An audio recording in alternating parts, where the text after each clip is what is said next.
All right. Our scriptures for this evening, I've chosen Genesis 6, 12 through 13, and 18 through 21. And God looked upon the earth, and behold, it was corrupt, for all flesh had corrupted his way upon the earth.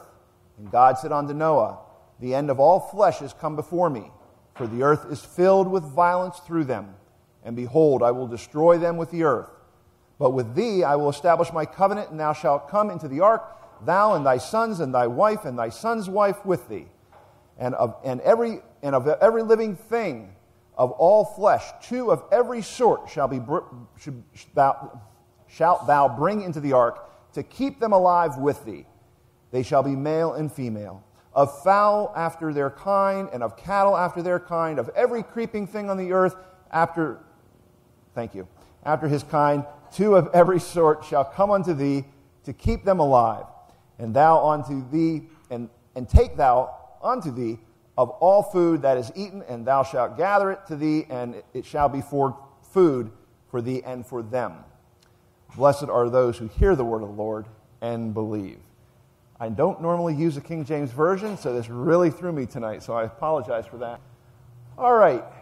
Tonight we're going to talk about how we benefit from the animals that are in our midst.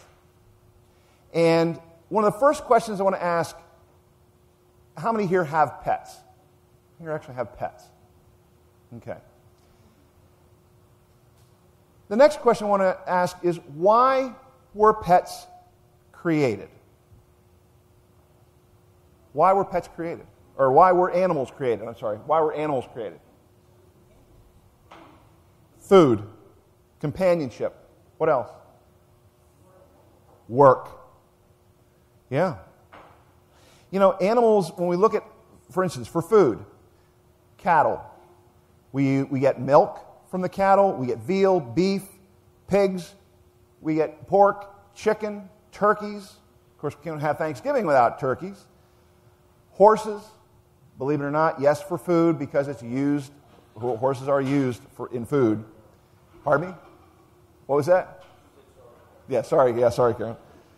Yeah, unfortunately, a lot of horse meat is in dog food. And many other animals are used for human consumption. So one of the main reasons that we have that animals really were used were for food. Were for food. Now, if we look at the creation story in Genesis, now we just read from Genesis 6, but if we go back to the creation story, we're going to find out, what were humans supposed to eat? Plants. Yeah, we were supposed to be vegetarians. It wasn't until chapter 6 in Genesis that we actually find that we're supposed to eat animals. So originally in creation, we were to be vegetarians. Not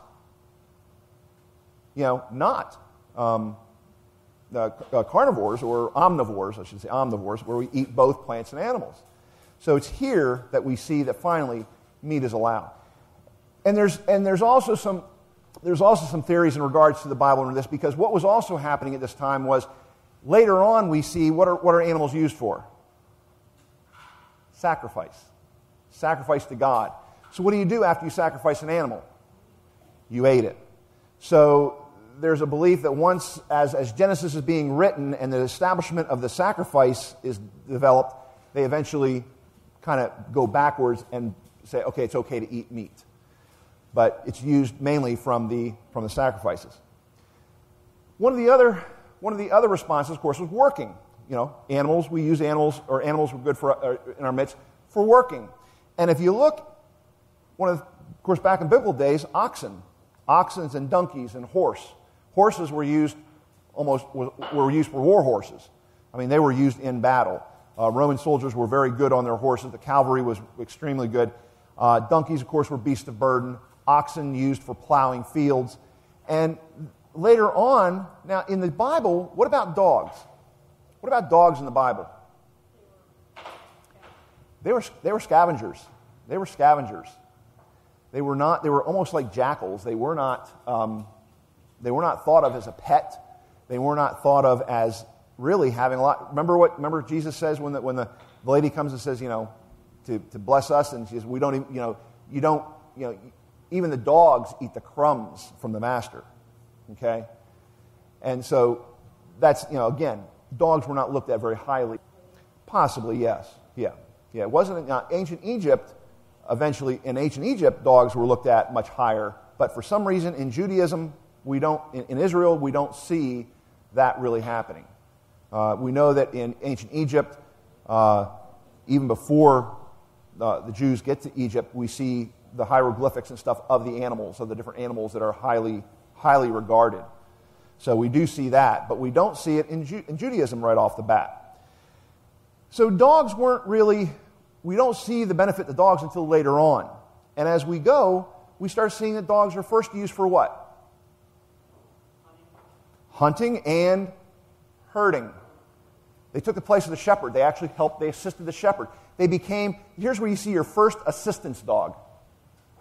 Your first service dog, basically. The dog actually assisted the shepherd doing his job, to herd the animals together, to keep the sheep together. So herding and hunting. Dachshunds are one of the dachshunds, which is funny. Everybody thinks these little wiener dogs are just yappy little things. Well, the way they are actually formed is their rib cage the ribs will actually go over top of themselves as they go down into a hole after badgers. That long nose and their tails were extremely strong, and the reason was that the handlers could go down the hole and reach and grab their tail and pull them back out because they would go down so far. Dachshunds were vicious little dogs, and they still are. But they're long, the longest, so they're actually going down into the hole. So they really were. Spaniels, we see this. Bouvier de Flanders, one of the Bouviers were a herding dog that were used in World War I to pull cannons into the war. 300 of them were killed on Flanders Field. And that's how they got their name, Bouvier de Flanders. So we even see dogs being used in war. Of course, then as we get a little bit more, we get a little more intelligent, we realize that, they're also good for seeing eye. They actually become eyes for those who cannot see. So we see the seeing eye dogs. We eventually start seeing service animals used for not only seeing eye, but also for the deaf. We're seeing assistance dogs who can pick up items like wallets or open doors or open refrigerators, grab a phone, actually, do these different things. And then there's also therapy dogs. Therapy dogs actually go into the nursing homes and start to give comfort. And when that happened, when the therapy dogs started going into the nursing homes and the service dogs began having an emotional and psychological difference on their handlers, something really amazing started to happen. And they really started to see that dogs created a big, big benefit to human beings. We're going to talk about that in just a little bit. But we also see, of course, guard dogs. German Shepherds were used for protection. German Shepherds, police dogs, they were always used for police. Pigeons in war was used for carrier pigeons, taking messages back and forth. So our animals are not just for pets. We, as human beings, became in league with them. And we actually started using our animals to benefit humanity.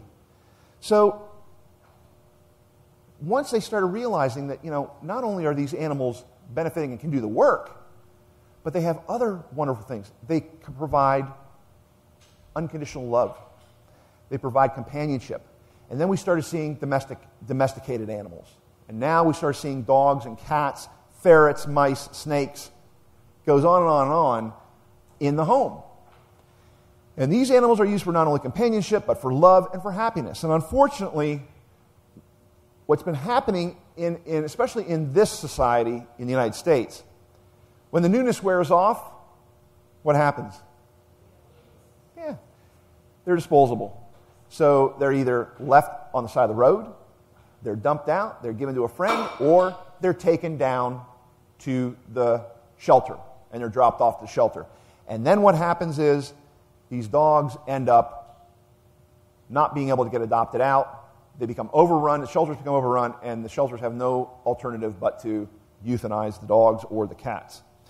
Animals, this is one of the reasons why the big spay and neutering push, to keep the population down so that people who really want them can adopt them, and we don't have all these animals out there, being euthanized.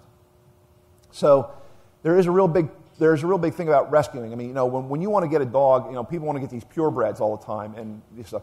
And you can get a purebred. You can get a purebred Great Dane. You can get a purebred Bouvier. You can get a purebred Beagle. Spaniel. I mean, there's all kinds. There's all kinds of rescue groups out there now that you can get these purebreds. But you're rescuing them, and that's the thing. Right now, education is the key for overpopulation. We've got to educate people that you don't just... These breeders are breeding for money. Rescue organizations, you can literally get a dog for nothing more than the medical cost, a small medical cost to get these animals in. So, paying $285 for their medical costs compared to $600 for a purebred beagle, or something like that, it's ridiculous. So, education is the key. And one of the big things is what? Some of them are much. 600 is cheap for some of them, but you can look at $1,200, $1,500, $1,800. I mean, for some of these purebreds. But education is a real big key. And here's the thing: the pit bull scare. Everybody, the pit bull is actually banned in certain communities. You can't have them in there, and pit bulls got a really bad reputation for people like Michael Vick and for people who are doing dogfighting. And unfortunately, pit bulls took the rap for it. Now, most of you here know that we had Muggsy, who was a pit bull, and he was a service animal. He was a therapy dog. And he came in here to Trinity. He also worked with autistic children all the time. And we have pictures of him with the autistic. Matter of fact, when Muggsy died, our autistic children, the respite that we go to, gave us a huge huge poster of all the pictures of Muggsy at the respite. And it said, we will miss you. And, a big picture of Muggsy in the center. And all the kids signed it. So, and this is a pit bull.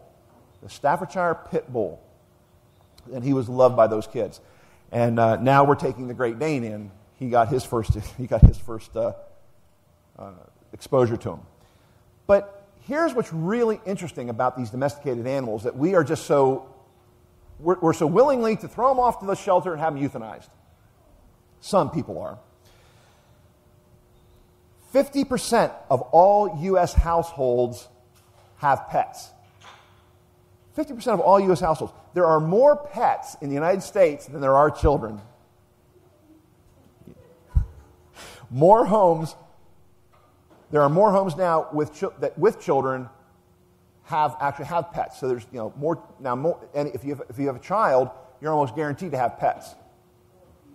Okay, more than more than obviously homes without. But 50% of the U.S. households. There are 51 million dogs, 56 million cats, 45 million birds, 75 million small mammals and reptiles, and an unaccounted millions of aquarium fish. So, that's, and there are 600 million, there's 3.9 million at Civil War. There's 390 million people in the United States today. About 390 million. So, you can see this is a large quantity of people who have them. Even back in primitive time, primitive people found that human-animal relationships were important to their survival.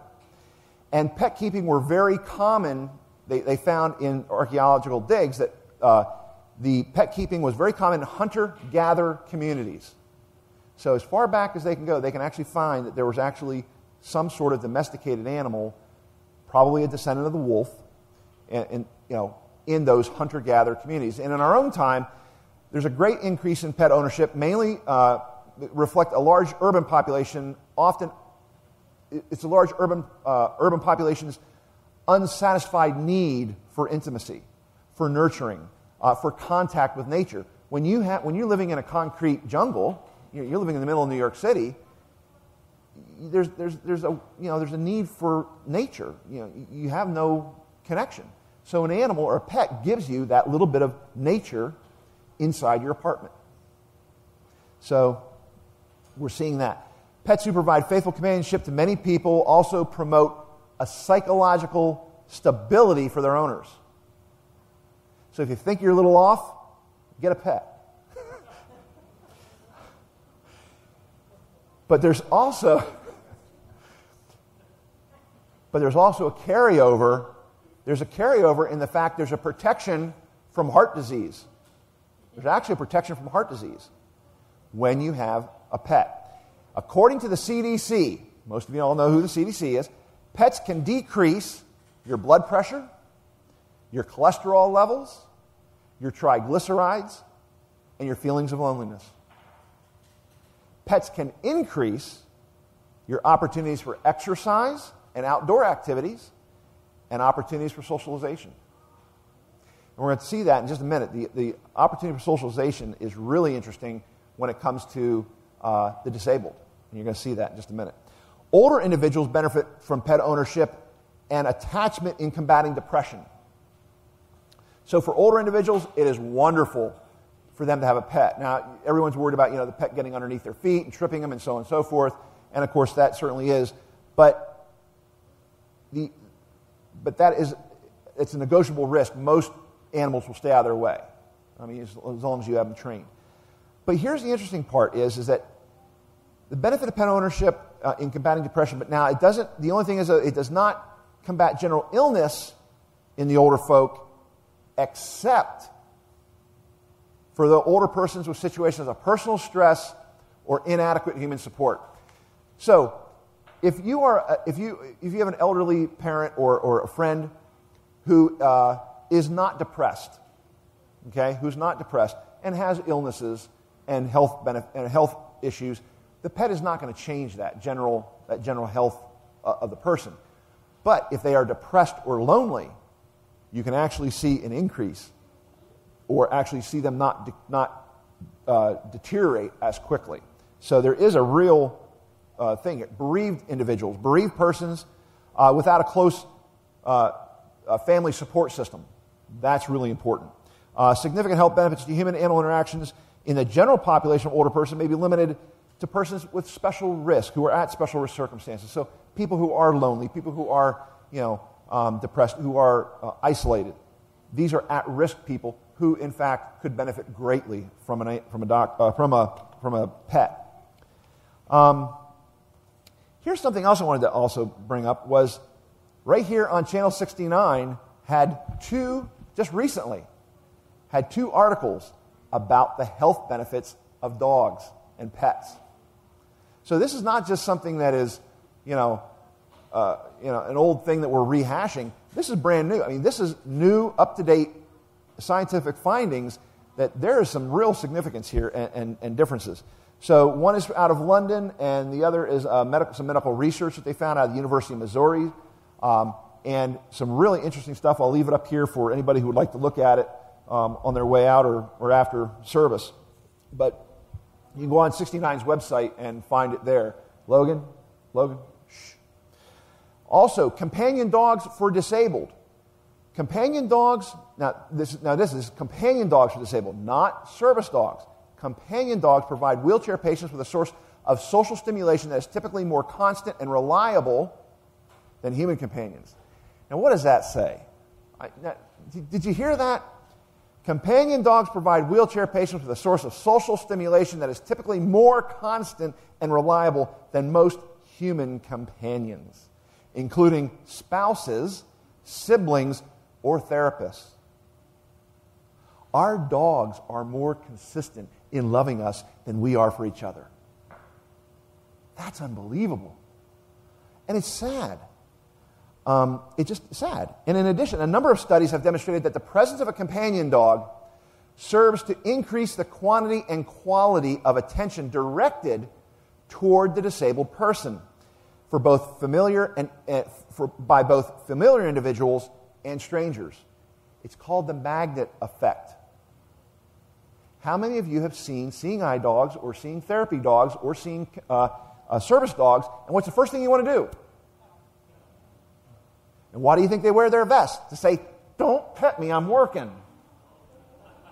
Because there's a magnet effect. There is, right, I know, and nobody listens to it anyway, but there's a magnet effect, and that's exactly what they call it. They call it the magnet effect. Because when you see a dog, you want to go and pet it. A lot of people, people who are afraid of dogs obviously don't. But then we come, and this is where we come now to therapy dogs. Therapy dogs provide emotional, social, and relational support for a variety of circumstances and situations, such as nursing homes, autism, hospitals, rehabs, assisted livings, and orphanages. These dogs are specially trained, and they have to have a particular temperament. When they do the CGC, which is the Canine Good Citizenship training, you literally have to envelop your dog. And you have to touch every single paw. You've got to touch them in all the different places, some a little more sensitive than others. And you've got to, they can't flinch. They can't, react to it. They've got to have that temperament. And there's a whole bunch of training, where they sit, they stay, and there's a whole list of training that they go through to be able to go into nursing homes and do this. And that's what Dawn does with our dogs, is prepares them to go into nursing homes, work with autism persons with autism as well as the disabled. And then finally, there's service animals. And these are the most highly trained pets, and I know not pets, animals, not pets or animals, that I think we've ever seen. Service animals are animals that are individually trained to perform tasks for people with disabilities, such as guiding people who are blind, alerting people who are deaf, pulling wheelchairs, alerting and protecting a person who's having a seizure, or performing other special tasks. We actually, Carol and I were very fortunate to know a black lab named Jazz who could actually detect seizures. He's pretty good. He actually warned his owner of oncoming seizures. These service dogs also they're finding emotional support that are unbelievable. I mean, it's just phenomenal what these dogs can do for different illnesses and different disabilities. It's just amazing. And these dogs are very well trained, extremely expensive, and you have to have ongoing training. You have ongoing training. So there's this whole list of things that go on with with these animals, and they are just absolutely phenomenal what they can do. And here's what's really interesting. I don't know if anybody saw on the news just recently. Matter of fact, there was another news story from Channel 69 down in Berks County. Did anybody see the news article where the gentleman took his service dog into the restaurant and he was told to get out? Yeah, he was a military vet. And he went into a Chinese restaurant. They weren't familiar. Of course, they wanted to cook him up. I'm sorry. I'm just kidding. Just kidding.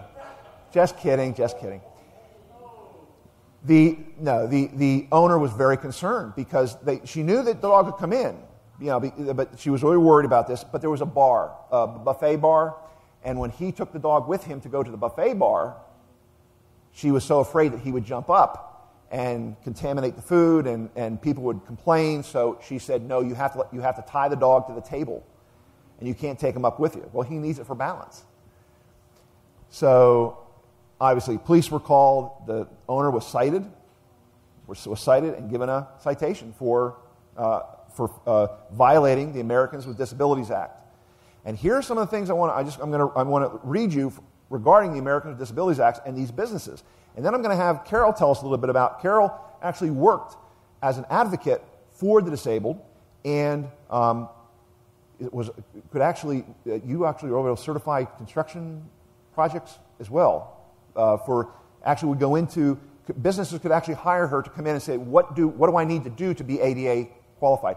If you're doing a home, a contractor could hire her to come in and say, what do I need to make this ADA? We could use Carol here to say, okay, when we do our bathroom, what do we need to do to make sure that we are ADA compliant? Okay?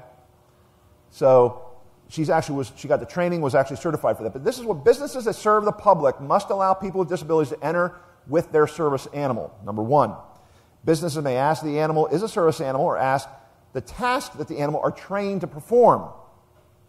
But they cannot require special ID cards or you cannot ask the person about their disability. You can't say, well, what's wrong with you that you need this dog? You can say, what special task does the dog perform? And that's all you can do. Does not have to have special ID cards. Does not, it's always, most service animals and their handlers, most of them do carry some sort of like a vest or something to identify the dog.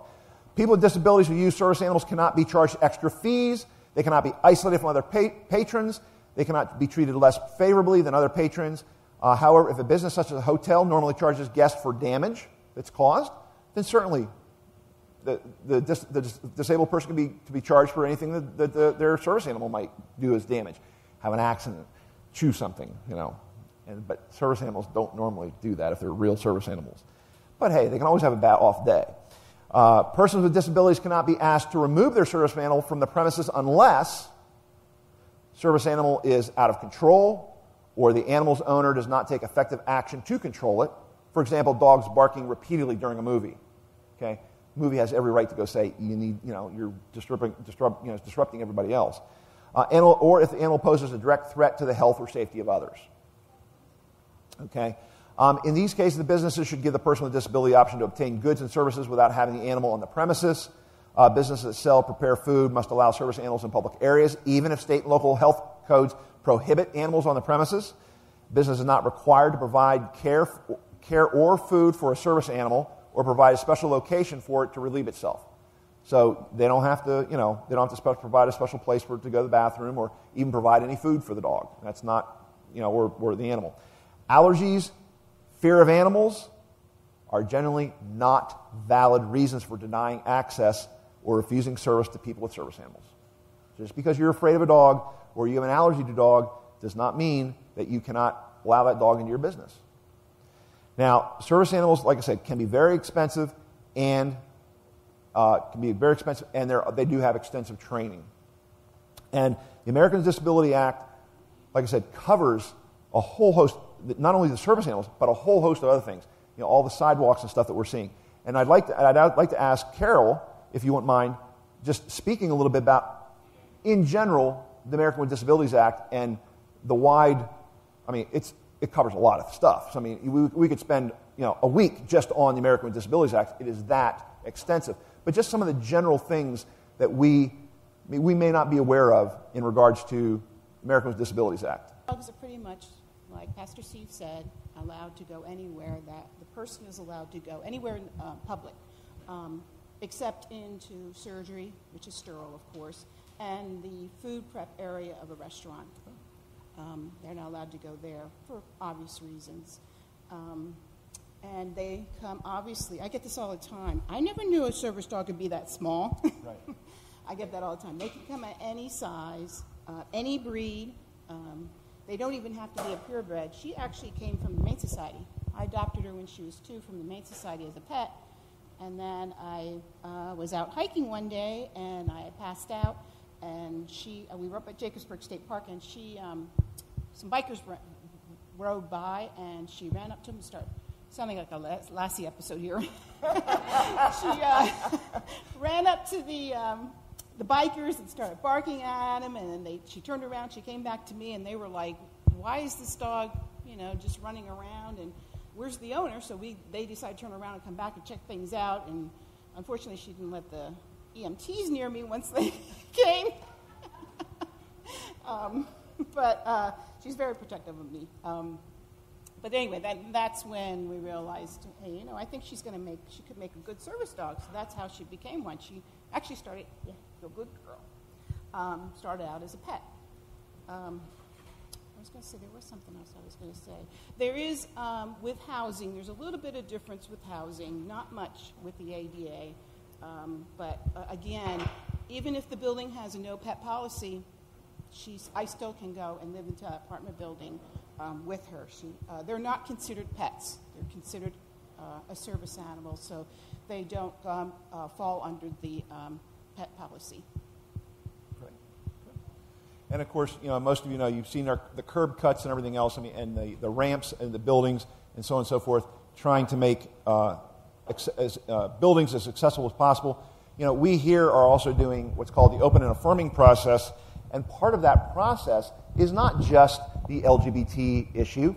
Being open and affirming means that we are open to all sex, age, gender, sexual orientation, and disability, which means that we have to be able to have people be able to come down here and use the restroom down here, not have to go all the way out and around and up to the handicap bathroom upstairs.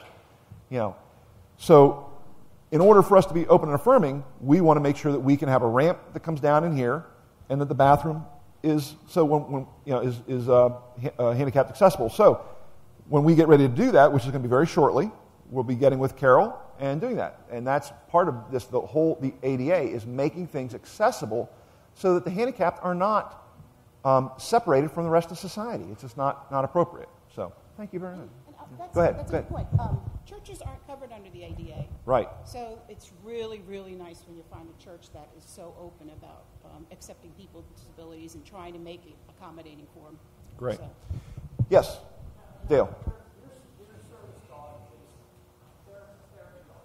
No, just therapy dogs are anybody can have a therapy dog. Those are the ones that go to the nursing homes or hospitals or that kind of thing. Service dogs, you have to have a disability, and they have to perform at least one task to help you to be able to maintain your independence. So that's the difference. And the service dogs are the only ones that are allowed to go everywhere except for the, like I said, the surgery and the food prep at the restaurants. No. Some restaurants are nice enough to allow you to because they know you're training on them. Right. But they don't have, legally they don't have to. Yeah. If you call ahead and you talk to the owner and say, we're training the dog, yes, a lot of times they will allow you. But you're right, they don't have to at all. So, thank you very much. Appreciate that. So we're finding our animals are really do provide not only for the disabled, but now we're actually finding that our pets are actually having real, true life, clinically studied health benefits for us. So we can learn a lot from animals in our midst. And when you start looking at the love that an animal gives back to its owner, we could learn a lot from the animals, truly. Are there any questions regarding ADA or regarding animals or the studies or anything else at this time? Yes, and I'm glad you brought that up because, do you see this? It's a pony.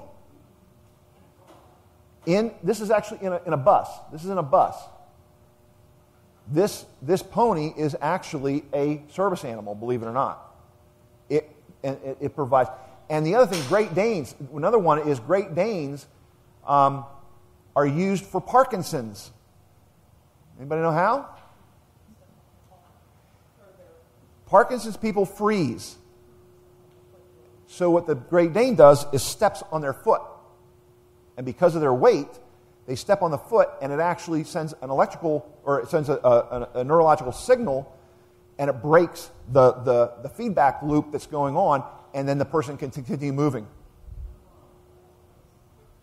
So you think, you see this big Great Dane, and also, of course, because of the Great Dane, with Parkinson's, they're very unsteady on their feet. So guess what you can do? You can lean on them, as long as they're not leaning on you, which Great Danes have a tendency of doing. When we brought Clyde in here, for his first thing. Shirley Geist came up to Clyde, and Shirley was a cane, and she's a little unsteady, and she took her cane and put it on the thing and put her hands right on Clyde, and of course we're sitting there going, oh no, he's going to lean right into her. He stood perfectly straight and he didn't move. He knew, he sensed that she was unsteady or not steady and a little unstable, and he didn't lean into her, and he just stood right there. And she leaned on him, and he stood right still. It's amazing what these dogs can do, and there's stories like that, all over the internet. You can find amazing stories of how animals have just made the lives of people completely different. autistic children and dogs are just, what they can do compared to what therapies do are just amazing. So, with that, if there are no other questions, let us go to prayer. Lord, as we reflect on eternity, our deepest hopes and longings are stirred. We've wept so many tears that we can't imagine a day when we'll be no more. We've known mourning and sorrow and pain for so long, we can scarcely believe that it'll be wiped away. And so we pray for faith, hope, and love, the same type of love that is shown unconditionally by the animals in our midst. Faith to believe that you'll do what you said you'll do gives us the hope to keep heart as we wait, and love to care well for those around us as we live out the priorities of your coming kingdom in the here and now. We ask all of this in Christ's name. Amen.